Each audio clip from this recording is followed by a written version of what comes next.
राधे राधे दोस्तों, आपका फिर से स्वागत है मेरे YouTube चैनल राधे श्याम में। आज हम आपको एक नया अध्याय, एक नया पुराण सुनाएंगे जिसका नाम है सुख सागर। वो सुनाने से पहले मेरी आप सबसे विनती है कि आप मेरे चैनल को लाइक, सब्सक्राइब और शेयर करना ना भूलें, ताकि हम आपके लिए अच्छी अच्छी पुराणे ला सके। राधे राधे। राधे राधे दोस्तों, आपका फिर से स्वागत है मेरे YouTube चैनल राधे श्याम में। आज हम आपको आगे की कथा सुनाते हैं।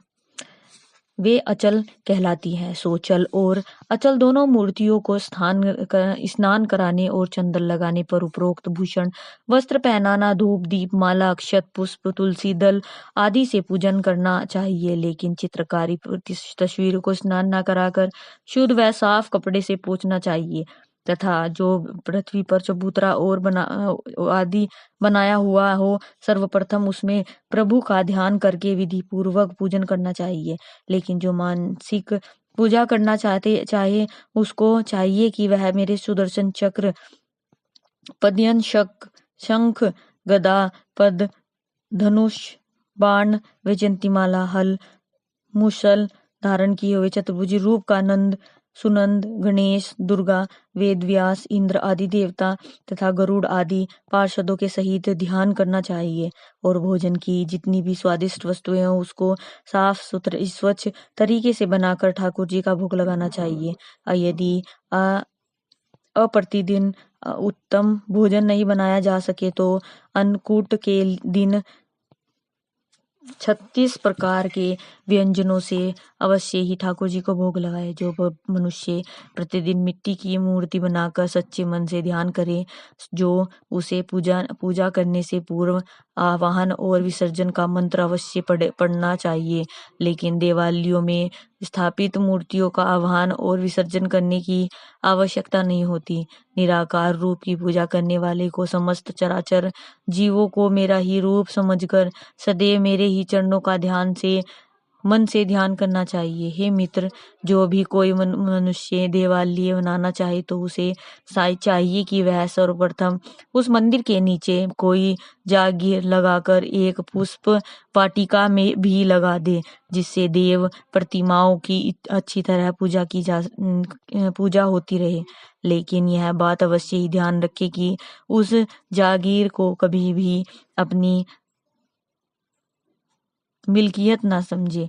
हे मित्र, उद्धव में अपने भक्त के करोड़ों रुपए खर्च करने से उतना प्रसन्न नहीं होता जितना कि सच्चे मन से भक्ति से सेवा का पूजा करने से प्रसन्न होता हूँ। इसलिए सदैव सच्चे मन से ही मेरी प्रार्थना करनी चाहिए।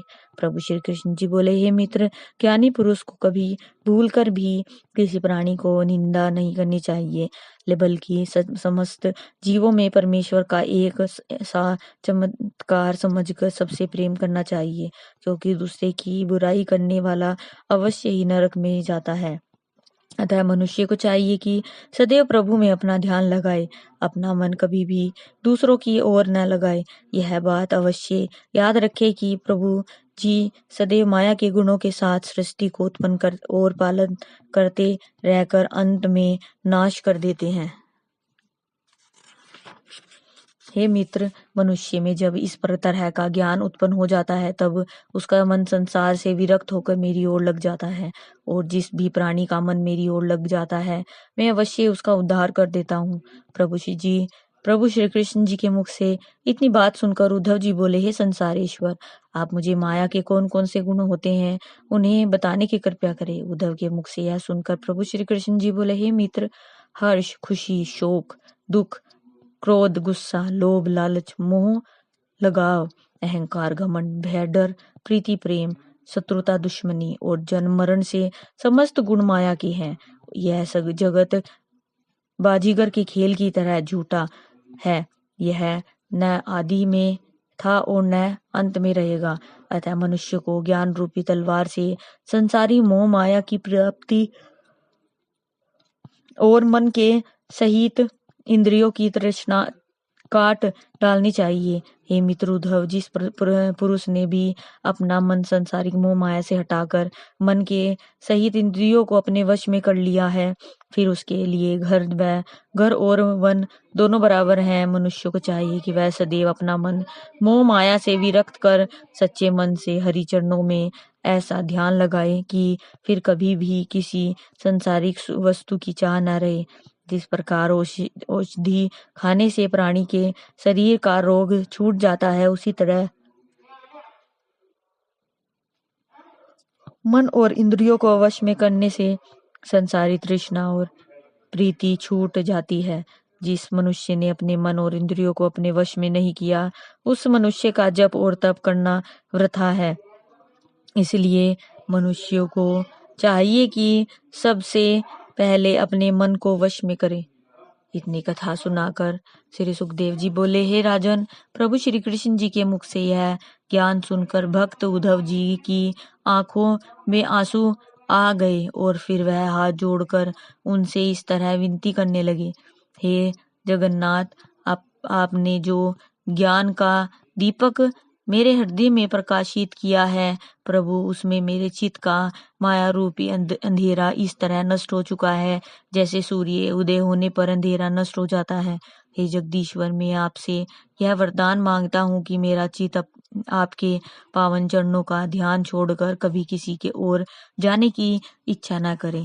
उद्धव के मुख से यह सब सुन प्रभु श्री कृष्ण जी अपनी खड़ाऊ उद्धव को देते हुए बोले, हे उद्धव, तो मेरी यह खड़ाऊ लेकर बद्री केदार की ओर चले जाओ। वहां पहुंचकर पतित पावन गंगा में स्नान कर सदैव मेरे चरणों का ध्यान करना। आपकी मुक्ति अवश्य ही हो जाएगी और मैं कलयुग के मनुष्यों के उद्धार के लिए अपनी भगवत रूपी मूर्ति जिसे श्रीमद् भागवत जिसे पढ़ने और सुनने मात्र से ही संसारी मनुष्य भव सागर पार उतर जाए, उसे संसार में छोड़कर मैं गोलोक पधारने वाला हूँ। प्रभु श्री कृष्ण जी के मुख से यह सुनकर उद्धव प्रभु जी की खड़ाऊ लेकर उनके पावन चरणों में का ध्यान करते हुए बद्री केदार की ओर चल दिए।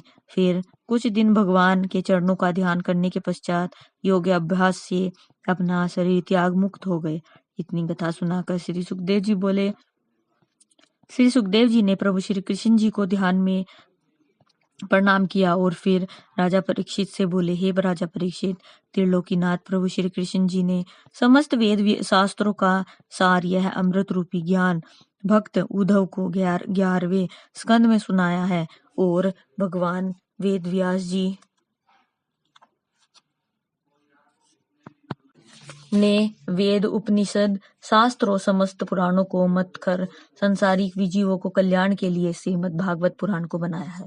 आज की कथा में समाप्त करते हैं, आगे कथा आपको कल सुनाएंगे। राधे राधे राधे राधे राधे राधे, जय श्री कृष्ण। अगर आपको मेरी वीडियो अच्छी लगी तो बेल आइकन दबाना ना भूलें ताकि आपको मेरी आने वाली वीडियोस का नोटिफिकेशन मिलता रहे। धन्यवाद। ओम नमः शिवाय।